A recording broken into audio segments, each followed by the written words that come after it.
productivity. Any questions about pay and productivity?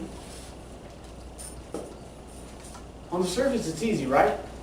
Marginal revenue product of labor is that which I produce for the firm, revenue-wise, if I'm a worker.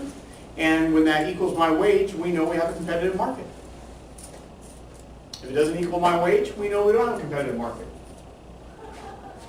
Does that all happen like that? Or is there a time issue here?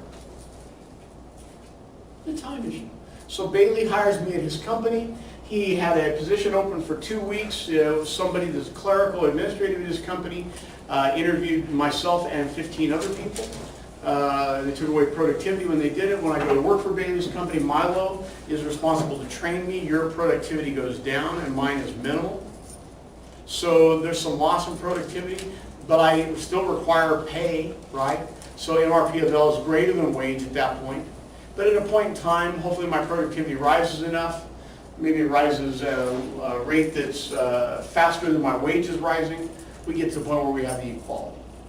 And so that's not the snap of a thing. It isn't instantaneous. It might take time to evidence a competitive market. And you'll remember how we think about measuring that time and how we think about break-evens and such.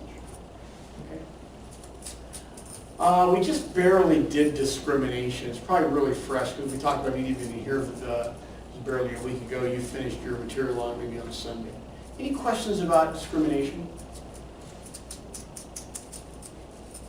Are discriminating employers profit maximizing employers? I mean, they certainly pay less than the productivity of the worker, right? So it sounds like they're getting more money, right?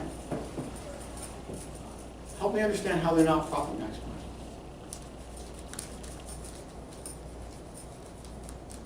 Just because somebody increases a per unit profit doesn't mean they got maximum profitability for their operation and firm. And they certainly didn't help get maximum surplus for the market in which they reside, right?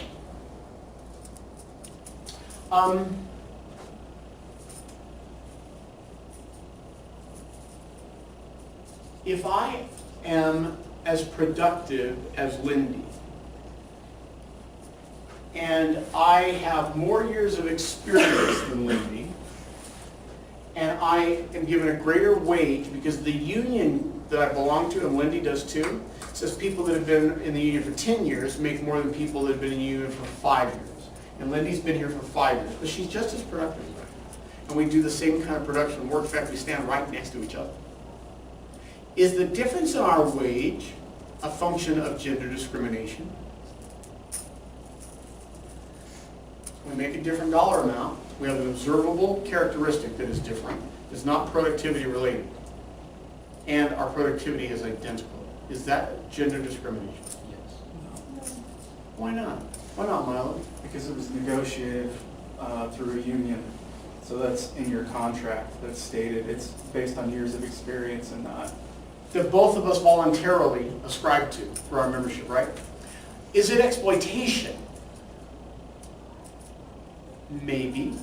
In fact, as it turns out, Neil Wilcox owns the company, and anytime somebody's been in the union for more than about 5 years, he starts trying to find a way to make them go somewhere else. Because he wants to have those lesser experienced workers, whether they're 5 years women, 5 years men, 5 years left-handed, 5 years right-footed, who knows what, doesn't matter. Okay. There might be exploitation, but it's not discrimination. Yeah? I don't think it's very profitable either. In my experience, it seems like people that have been at the job the longest are the least productive. And I mean, well, sometimes that's true, right?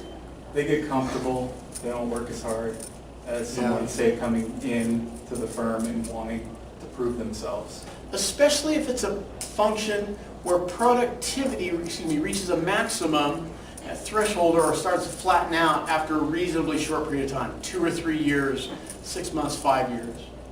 You know, we talked about unions, we talked about teachers. And so obviously I'm a teacher, but I'm not part of a union because those are usually primary and secondary education where teachers' unions come into play, right?